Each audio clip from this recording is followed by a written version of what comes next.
বন্ধুগণ, আমি সৌভাগ্য দর্শন কানাইলাল জ্যোতিষ শাস্ত্রী বলছি। আমার চ্যানেলটি ইউটিউবে আছে। আমি অনেক চাণক্য শ্লোক আপনাদের কাছে বর্ণনা করেছি, আরও করব। অনেক ভালো ভালো শ্লোক আছে। এখন যে শ্লোকটা বলবো এটা আপনারা জানেন, কিন্তু মর্যাদা অনেকেই দেন না। শ্লোকটি বলছি, পিতা স্বর্গ পিতা ধর্ম পিতা হি পরমন তপ। পিতা হি পরমম তপ। পিতরি প্রীতিমা পণ্যে প্রিয়ন্তে সর্বদেবতা। এখানে পিতা শব্দের কথা বলা হয়েছে। শুধু পিতা বা মাতা এই পিতৃ শব্দের দ্বারা বোঝানো হয়েছে। পিতা চ মাতা চ। তা পিতাই হলেন আমাদের স্বর্গ, পিতাই আমাদের ধর্ম, পিতাই হলেন আমার পরম তপস্যা, পিতাই হলেন আমার পরম গুরু। মাতাও তাই। পিতা যেমন স্বর্গ, পিতা যেমন ধর্ম, পিতাই যেমন আমার পরম তপস্যা, তেমনি মাতাও আমার ধর্ম, মাতাও আমার স্বর্গ, মাতা আমার পরম তপস্যা। পিতা মাতা দুজনেই যদি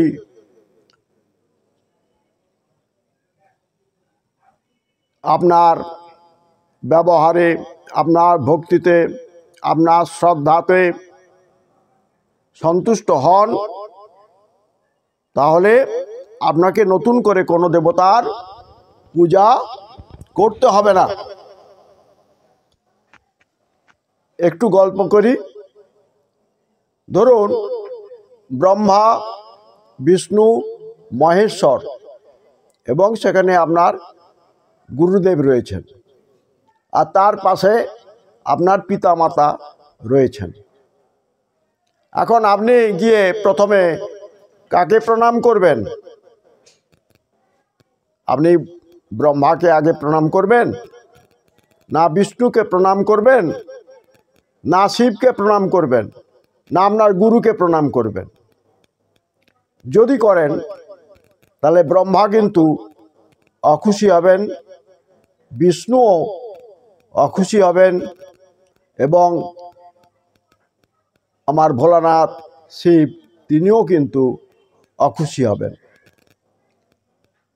আর গুরু তিনিও অখুশি হবেন। যদি আপনি আপনার প্রথমে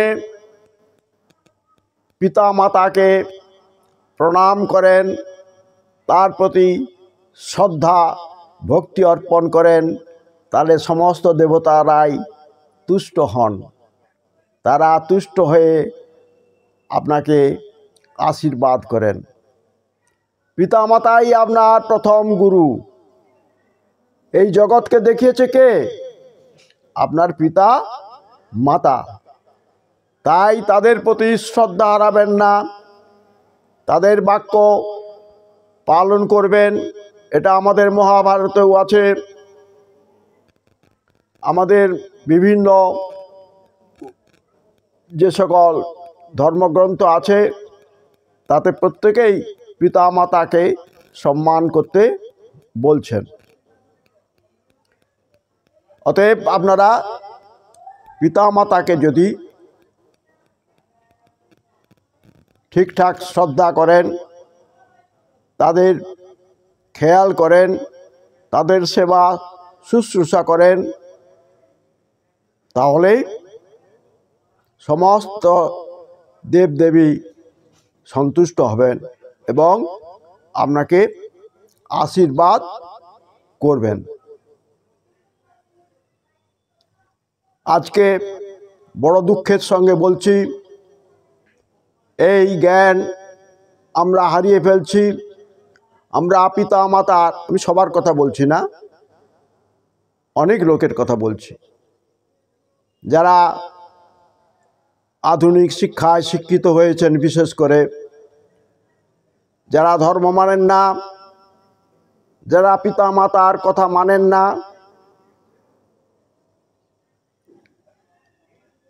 যে পিতা মাতা তার সর্বকিছু ত্যাগ করে বহু কিছু সুখ থেকে বঞ্চিত নিজেকে করে আপনাকে এত দূর শিক্ষা দান করালেন,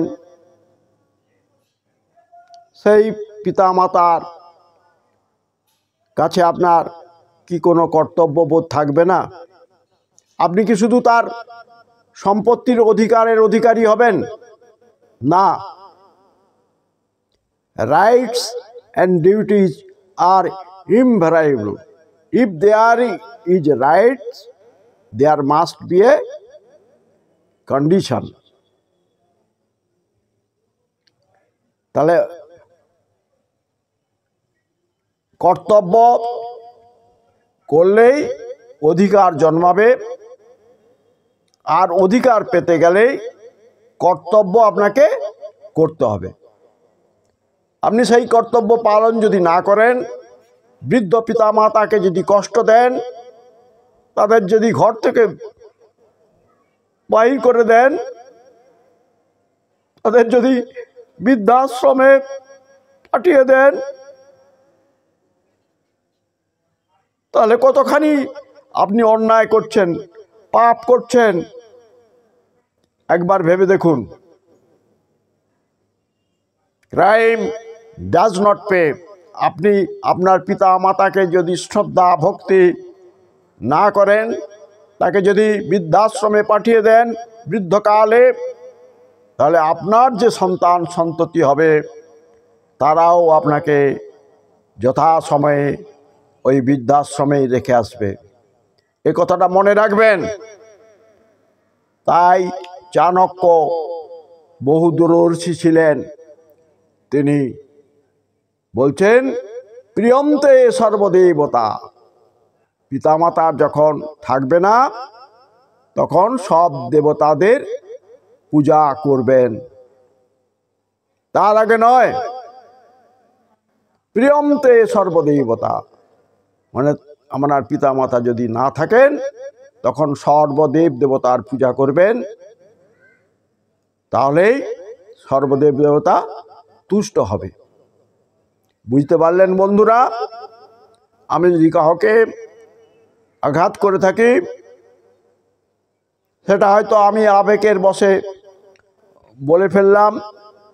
যদি কোনো আঘাত করে থাকি, আপনারা আমাকে মাফ করে দেবেন।